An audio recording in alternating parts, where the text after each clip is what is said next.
Litukuzwe jina lako tena Baba wa rehema na neema, Mungu mwenye nguvu, Mungu mwenye uweza. Katika jina lako Yesu Kristo lipitalo kila jina, litendalo makuu. Asante tena Mungu wangu na Baba yangu katika wakati huu na saa hii. Limidiwe lisifiwe milele jina lako kwa kuwa linatenda. Baba, asante tena kwa kuwa huruma zako ni nyingi na fadhili zako ni kuu sana na za milele.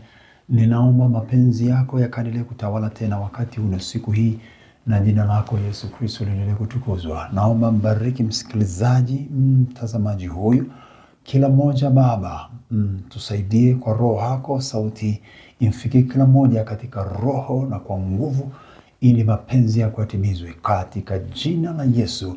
Naomba masikio yetu yapate kusikia na fahamu zetu zipate kufahamu na mioyo yetu ipate kuponywa, tuimarike kiimani. Bwana, mjaze mtu huyu nguvu zako na uweza wako, atembee katika roho, asikie na kufahamu katika roho, katika jina la Yesu Kristo.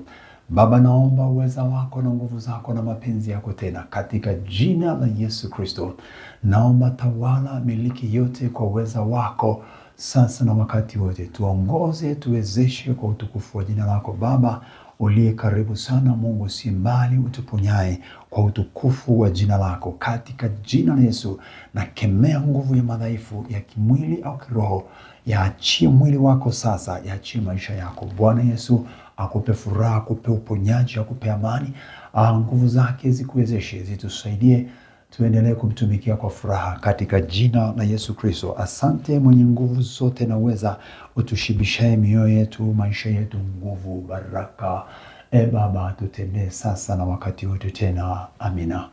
Bwana Yesu asifiwe sana, na ninakusalimu katika hilo jina na kukukaribisha sana. Pokea hiki chakula cha roho, jitahidi kupokea, hata kumtumia na mwingine ili naye apate kula. Kumbuka hizi nyakati tunatakiwa tushibe, tuweke mafuta ya kutosha, ili bwana harusi ajapo tuwe tuna mafuta ya kutosha, tuwe taa zetu zinawaka. Sio wakati wa kwenda kutafuta, bali ni wakati wa kumngojea Bwana na kuendelea naye katika utukufu wa Mungu Baba. Mungu akubariki na neema ya Mungu iwe pamoja nawe sana sana sana. Karibu tena kwa siku ya leo, tupate kujifunza kwa habari ya umuhimu wa kuzitambua hila za shetani au fikra za shetani. Hila au fikra za shetani. Umuhimu wa kuzitambua fikra za shetani. Kuna fikra za shetani, kuna fikra za kibinadamu, kuna fikra za kimungu. 3, ya kishetani, ya Mungu namba 1, ya mwanadamu, alafu iko ya shetani. Sasa umuhimu wa kuzitambua, kuna umuhimu mkubwa, kuna umuhimu wa kuzitambua fikra za shetani. Fikra za shetani. Unaweza kusema mbinu, unaweza kusema hila, maarifa yake. Kwa nini ni muhimu kuzitambua fikra za shetani? Kwa nini? Ni muhimu sana kwa sababu tusipozitambua, tusipozijua, huyu shetani atatuangamiza, atatuingiza kwenye mitego, tutapotea, tutapotezwa, tutaingia pabaya, tutamezwa, tutadanganyika, tutavunja uhusiano wetu na Yesu, tutavunja urafiki na Yesu, tutaingia matatani. Yani kuna hatari kubwa na hasara kubwa na maangamizo makubwa sana kutokuzijua fikra za shetani. Jambo hili ni kubwa. Ni kabla sijasoma hapa kwenye Wakorintho wa pili, nianze kurudisha kule mwanzo kabisa, kitabu cha Mwanzo sura ile ya 3. Mwanzo sura ile ya 3, ukiingia pale ukiangalia utaona jinsi ambavyo utaona umuhimu wa somo, kwa sababu pale Mungu alimweka Adamu pale bustanini, alafu baadaye pia akamweka na Hawa, Eva, ili wawe pale, na Mungu akawapa maagizo na makatazo, akawapa vizuri, akaweka vizuri kabisa kila kitu. Na akaingia shetani kwa sura ya nyoka, akawadanganya. Sasa haraka tu pale ni hivi kwamba kama wangezijua mbinu, fikira, hila za shetani, wasingemsikiliza. Kwa hiyo kama wasingemsikiliza shetani, wasingepatwa na matatizo waliyopata, aibu na kufukuzwa kwenye bustani Eden, na ulimwengu kuingia kwenye matatizo, sababu walisababisha na wengine kuingia kwenye shida kubwa. Kwa hiyo wangekuwa wamezijua, wangemwambia hapana, wewe ni adui, wewe mdanganyifu, hatuwezi kukusikiliza wala kukutii. Lakini walimsikiliza, wakakubaliana naye, wakafanya alivyowaagiza wao. Sasa wakayaweka maagizo ya Mungu pembeni, wakayachukua maagizo ya shetani, kwa sababu alikwenda kwa hila. Fikra za shetani zilikwenda zikapelekwa, zikakamata vichwa vyao, akili zao, mioyo yao. Eva alafu naye ikaambukiza kwa Adam, tayari wakadanganyika, tayari wakamkasirisha Mungu, tayari ni kufukuzwa, ni kuondolewa na kupewa kuishi kwa taabu, kwa mateso na kuzaa kwa uchungu. Lakini kama wangezitambua, wasingekubali, wangekataa, wangempinga mapema kabisa, wangemfukuza, kwa sababu wangejua huyu ni adui, anataka tuangamizwe, tupotee. Sasa hapo tayari nafikiri umeanza kupata kuona umuhimu wa somo hili. Sasa nasoma katika Wakorinto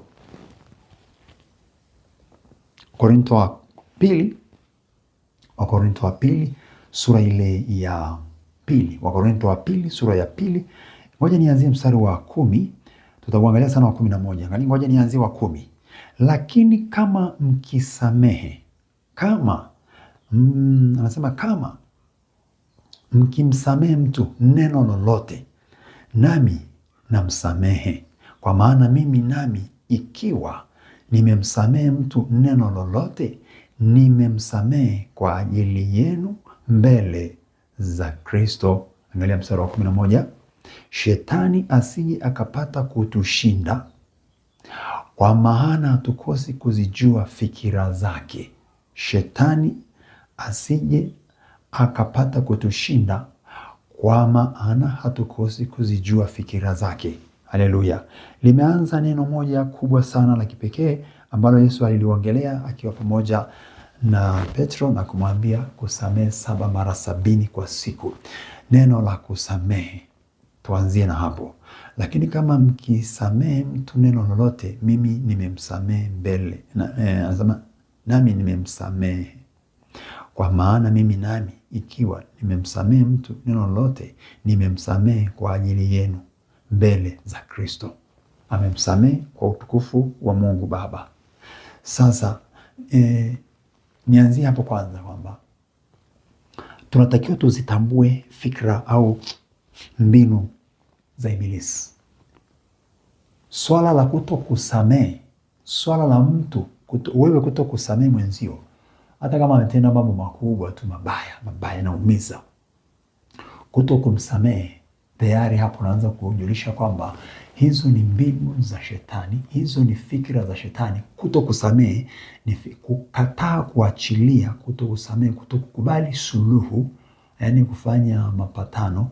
Hizo ni fikra na mbinu za shetani, ili uendelee kuwa na mzigo moyoni, ili uendelee kuteseka moyoni, alafu yeye ajipatie nafasi ya kuendelea kutumikisha, kwa sababu kitakachoendelea ni uchungu. Biblia inasema angalieni shina la uchungu lisije likakaa likaendelea. Angalieni shina la uchungu lisije likaa watesa likawa limeendelea. Maana hiyo ni kwamba kutokusamehe, shetani anasababisha mtu aone hasira na aone kwamba hapana, hakuna kumsamehe.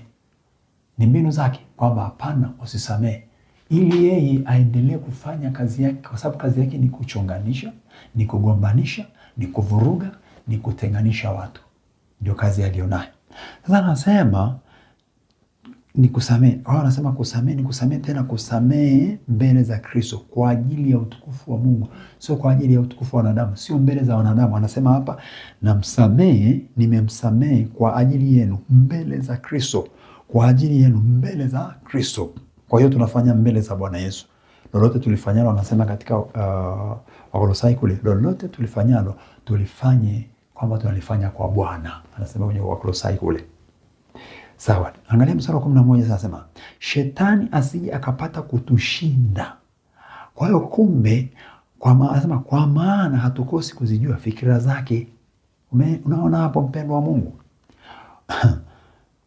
Kumbe tusipozijua fikra za shetani anatushinda. Tusipozijua fikira zake, yeye anatushinda. Kwa hiyo shetani ana mpango wa kutushinda, na atatushinda tusipozijua fikira zake, kwa sababu fikira zake tuseme ndio mitego anayoitega. Kama hatujajua mitego yake, kama hatujajua anavyokuja na lengo la hilo jambo linalokuja, kwa mfano kutokusamehe, kukasirika, kulipa kisasi, hayo yote ni mambo ya shetani, kwa sababu Biblia inachotukataza tukikifanya, manake tumeacha kumtii Mungu, tumetii shetani. Sasa tukiacha kusamehe, sababu Biblia Yesu anasema sameheni, Mathayo 6:14 na 15, anasema msamehe, na msiposamehe na Baba yenu hata wasamehe. Tusipozijua fikra za shetani, maana yake kinachotokea ni nini? Kinachotokea ni kwamba yeye atatushinda. Yeye atatushinda. Kwa hiyo tukizijua tumemshinda sisi. Sijui kama umeelewa hapo. Shetani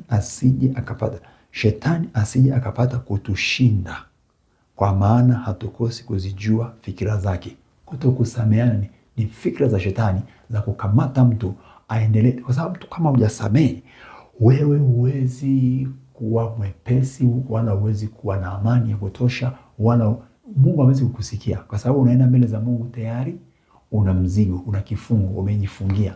Mungu hawezi kukusamehe. Kwa sababu Yesu anasema pale kwenye Mathayo 6:14, Mathayo 6:14 pale utaona anasema msiposamehe na Baba yenu nanyi hatawasamehe ninyi. Msiposamehe na Baba yenu nanyi hatawasamehe. Kwa hiyo ni muhimu kutekeleza agizo la Yesu. Angalia anavyosema pale Mathayo 6:14, kwa maana mkiwasamehe watu makosa yao na Baba yenu wa mbinguni atawasamehe ninyi. Bali msipowasamehe makosa yao, wala Baba yenu hatawasamehe ninyi makosa yenu.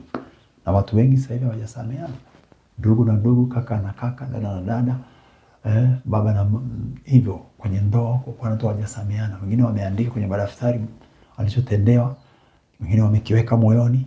Hiyo tayari ni hila ya shetani. Tambua kwamba hizo ni fikra za shetani. Usiposamehe unajifungia milango mbinguni na duniani. Tukile Yesu anasema kwenye Mathayo.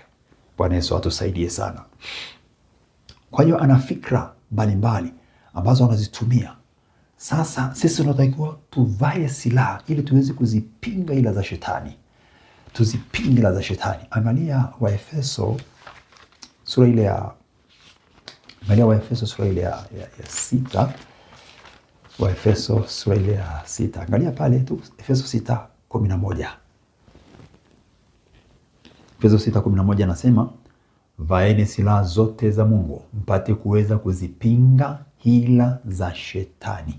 Vaeni silaha zote za Mungu, zote, sio chache, zote, ili kufanyaje? Tuweze kuzipinga hila za shetani. Kumbe ni mwenye hila. Angalia mstari unaofuata, kwa maana kushindana kwetu sisi si juu ya damu na nyama.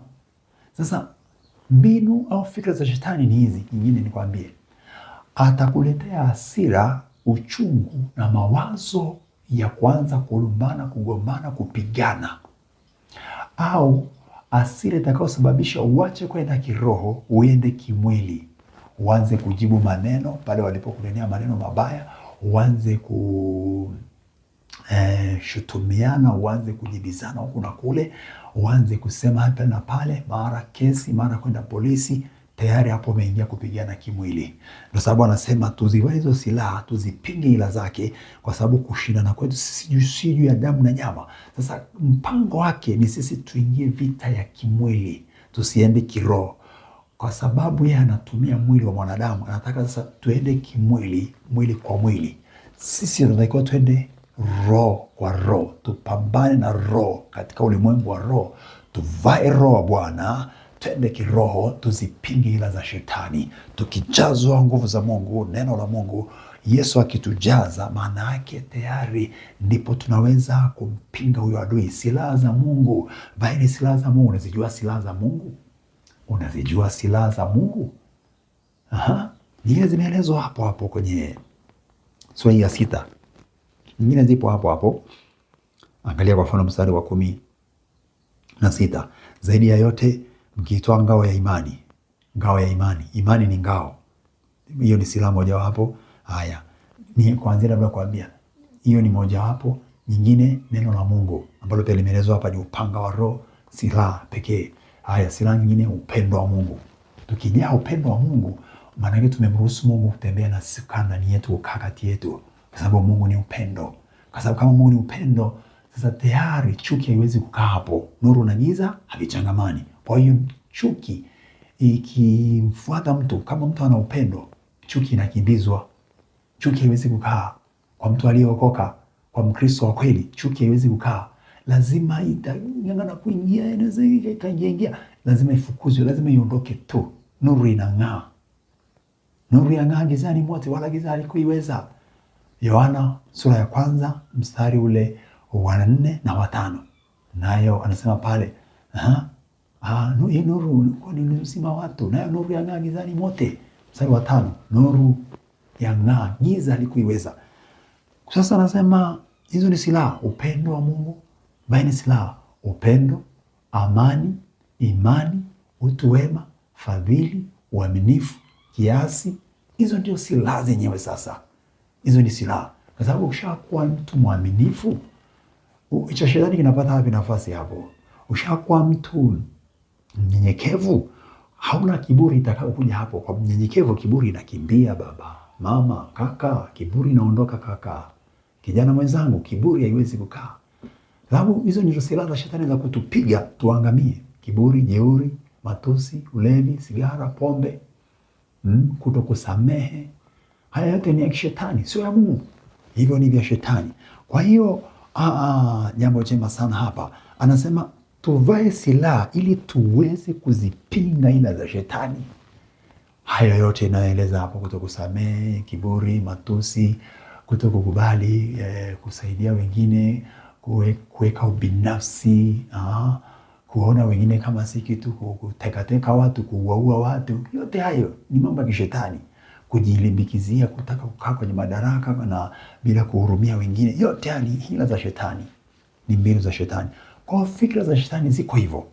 Fikra za shetani anakuja, lengo ni kukutoa kwenye uwepo wa Mungu, ni kukutoa kwenye urafiki na Yesu, ni kukutoa kwenye uhusiano. Anataka tuondoke kwenye uhusiano wetu na Yesu. Kwa hiyo mbinu zake ni kuleta kitu ambacho kitavuruga akili na moyo na fikra, ili uhame, usahau neno la Mungu, ushike maneno, uchukue maamuzi mengine, uende njia nyingine. Hizo ndio fikra. Sasa zitambue. Ukiona hivyo, tambua haraka, changamka. Kama ni mtu anakuletea maneno, wewe ng'ang'ana, rudi kwenye neno, usihangaike na maneno. Tunatakiwa kuzitambua fikra za shetani. Hebu angalia kingine ambacho Yesu anakisema katika Luka sura ile ya 22. Angalia tena Luka sura ya 22 ambacho Yesu anatufundisha pale. Naomba nianzie mstari ule wa 24, alafu tutafika mpaka pale kwenye mstari wa 32. Haleluya sana. Nasoma Luka 22:24, naanzia hapo. Yakatokea mashindano kati yao, yani wanafunzi wa Yesu, na Yesu yuko nao. Yakatokea mashindano kati yao, kina Petro, kina Yohana, kina nani. Yakatokea mashindano kati yao kwamba ni nani anayehesabiwa kuwa mkubwa.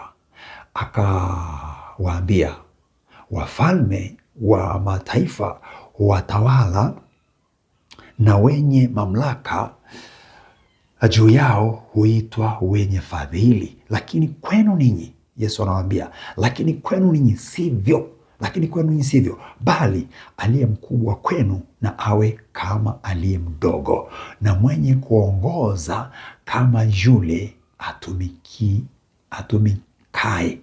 Kama yule atumikaye, yani awe kama si kiongozi, anyenyekee. Mstari ule wa 27, maana aliye mkubwa ni yupi? Yeye aketie chakulani au yule atumikaye? Si yule aketie chakulani? Lakini mimi kati yenu ni kama atumikaye. Yesu anawaambia, mimi katikati yenu, mimi siko kama mtu mtawala au kujiweka juu, japo yuko juu, kwa sababu huwezi kutoa hapo, yupo kweli, ni juu, yani ndio ukweli, lakini hajiweki hapo hataki kuonekana kama yeye na wengine ndio wanatumia, anasema sikuja kutumikiwa ila kutumika. Yesu Kristo wa Nazareti aliye hai. Lakini mimi ni anasema ni kama nitumikae, nanyi ndinyi mlio hudumu pamoja nami katika majira yangu, nami nawawekea ninyi ufalme kama vile Baba yangu alivyoniwekea mimi, mpate kula na kunywa mezani pangu katika ufalme wangu, na kuketi katika viti vya enzi, huku mkiwahukumu kabila 12 za Israeli. Sasa angalia mstari wa 31, akasema, Simon, Simon, tazama shetani amewataka ninyi apate kuwapepeta kama vile ngano, lakini nimekuombea wewe ili imani yako isitindike, nawe utakapoongoka waimarishe ndugu zako. Amina. Bwana Yesu asifiwe. Unaona kinachoendelea, kilichoanza, Yesu anamwambia Petro, ambapo Petro na wenzake walikuwa katika mashindano, nani mkubwa, wanataka kuona nani mkubwa, wanataka kujua mkubwa wetu hapa, mkubwa atakayekuwa mkubwa katika wao. Sasa wanafunzi kwa wanafunzi, mkubwa anataka kujua mkubwa. Yesu akawaambia, wafalme wa mataifa, yaani watu wa duniani, watawala na wenye mamlaka juu yao huitwa wenye fadhili, lakini kwenu sivyo, bali aliye mkubwa kwenu awe kama aliye mdogo. Yaani yule kiongozi wa juu anatakiwa kuwa mnyenyekevu, asionekane kama hao wengine ni watumwa, lakini wote waonekane kama watu wamoja. Nani anafanya hii sasa hivyo? Hata ukiingia makanisani, watumishi kwa watumishi, kuna watumishi wanataka ni kama Mungu mtu, wakati ni mtumishi kanisani anajiweka juu, watu hataki kunyenyekea. Kwa hiyo kiongozi wa juu wa kanisa anatakiwa awe mnyenyekevu, asiwe kama yeye ndio Mungu, yaani asiwe kama yeye ndio Yesu. Anatakiwa awe mtu mnyenyekevu, asijiweke. Watu wengine wanatetemeka kwake, viongozi, watumishi wengine wanatetemeka kwake, yaani utafikiri ndio mtawala wa kisiasa. Sasa watawala wa kisiasa ndio wako hivyo, watu wa dunia, watu wa mataifa. Lakini kwa habari ya kanisani ni upendo, hakuna ile habari ya heshima na utiisho, viko tu pale. Lakini ile habari ya kutetemeka kibinadamu, jamani, naamini si njema. Yesu huyu anasema hapa, si mimi, anasema aliye mkubwa kwenu na awe kama aliye mdogo. Ndio ifika mahali Yesu akawanawisha miguu. Yesu ananawisha wanafunzi miguu. Leo mchungaji yupi au askofu yupi atafanya hivyo? Kwanza nataka akiingia mahali atetemekewe, askofu au mchungaji. Nataka akiingia mahali watu watetemeke, yani kama vile kaingia Yesu. Hapana, sio sawa. Iwe tu kwamba ndio ule utisho upo. Ule utisho ukishakuwepo, vyote lazima watu wajue tu, huyu ni mtumishi wa Bwana, lazima tumheshimu, lazima. Lakini sio ile kutetemeka kama vile mwanasiasa. Hapana. Mimi nataka akiingia watu wasimame kwenye kikao. Hivyo ni vitu vya kiduniani, sio vya kwetu huko kanisani. Hapana. Bwana Yesu asifiwe sana. Haleluya, haleluya.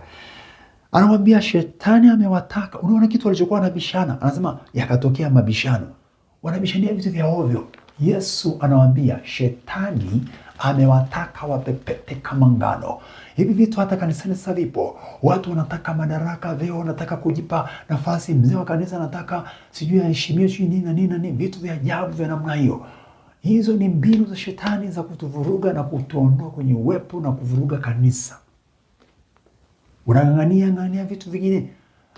Weka upole tu, kuwa mpole, wanyenyekevu, na tujue kwamba tunafanya kazi ya Bwana. Aliye juu yetu ni mmoja. Yesu ndiye top, ndiye kila kitu. Kama ni head officer sijui ndio nini, yeye ndio juu ya vyote.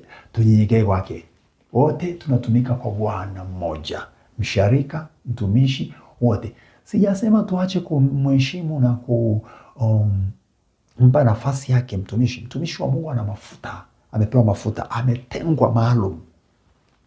Lakini sasa tusifanye ile kama wanasiasa, kama duniani. Hapana, Mungu apendezwe. Yesu anasema hata wewe kule nyumbani kwako, angalia pale nyumbani, kama ni baba umeitwa kichwa. Sasa usikandamize wengine.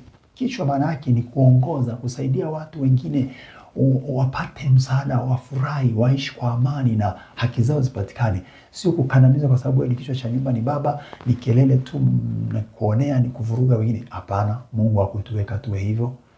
Hizo zote ni mbinu za shetani za kutuondoa kwenye mapenzi ya Mungu. Tunapaswa kuzijua fikra za shetani. Anasema shetani amewataka apate kuwapepeta kama ngano. Shetani amewataka apate kuwapepeta kama ngano. Anamwambia, lakini nimekuombea imani si ikatindika. Kwa hiyo kumbe ana mpango wa kufanya imani zetu zitindike. Zikishatindika basi mnavurugwa. Angalia, shetani anapepeta watu watasa. Angalia na wewe sio mmoja wapo utakayepepetwa kama ngano, kama ngano.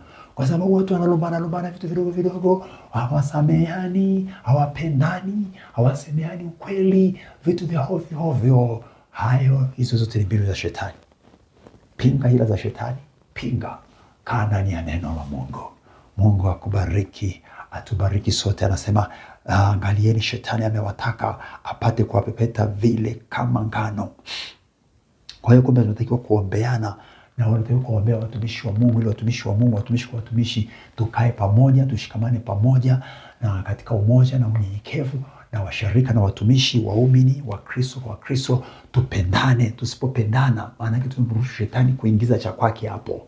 Tusipopendana tumemruhusu shetani ameingiza cha kwake. Shetani akishaingiza cha kwake hapo, maana yake tunafukuzwa kwenye bustani. Kwa sababu tutatenda mapenzi yake, tutaacha mapenzi ya Mungu, tutatenda mapenzi ya shetani. Kwa hiyo tuwe makini. Hii lumbana, hii kushindwa kushikamana wa Kristo kwa Kristo, watumishi kwa watumishi, dhehebu kwa dhehebu, hizo ni mbinu za shetani za kutugonganisha, kutupishanisha.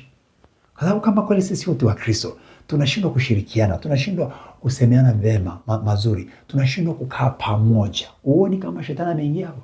Kwa sababu chuki ni shetani, chuki ni umuaji, chuki ni mauti. Ndivyo anavyosema katika waraka wa Yohana kule, waraka wa Yohana sura ile ya 3 pale mstari wa 15. Mungu atusaidie. Weka upendo wa Mungu ndani yako. Chazo upendo, tembea katika upendo. Yesu tusaidie Bwana. Asante kwa ajili ya neno lako Mwokozi. Nashukuru kwa ajili ya neno hili la uzima. Asante Mungu wa uzima na wokovu, katika jina la Yesu Kristo. Asante Baba na kushukuru. Naomba neema na rehema juu ya kila mtu sahihi Bwana. Tusaidie Bwana, tupate kuzijua hila za shetani, tupate kuzijua mbinu zake, siku kwa siku tuzishinde, tupate kuzijua katika jina la Yesu. Fungua fahamu zetu Baba, kila siku kila saa. Naomba tufungulie fikra zetu na fahamu zetu, tuzitambue hila za shetani, fikra za shetani, katika jina la Yesu Kristo. Roho Mtakatifu tujaze, Roho Mtakatifu tuwezeshe, Roho Mtakatifu tuongoze. Adui ameingiza vitu vingi vinavyokusudia kuvuruga watu, kuteka watu, kutesa watu na kupotosha. Nami kwa jina la Yesu ninaipiga hiyo mipango mibaya kwenye hilo boma lako, kwenye hiyo ndoa yako, kwenye hiyo familia ambako adui amekusudia kuleta mabaya. Ninaipiga hiyo nguvu yake aliyoiachilia, mipango mibaya, na iharibu kwa jina la Yesu wa Nazareti. Hayo makusudi aliyoyakusudia na yavuruga na yaharibu kwa jina la Bwana. Bwana Yesu akufunulie, uzitambue fikra za shetani, mbinu zake zinazokusudia kuupotosha na kukuingiza pabaya.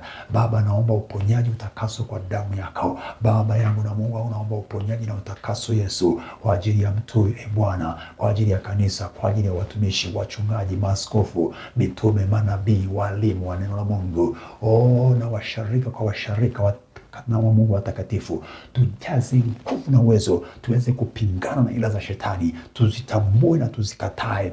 Naomba neema yako na rehema zako Bwana, tuvute kwako, tuketishe pamoja nawe, tutimize mapenzi yako, si ya shetani wala ya wanadamu wala ya dunia.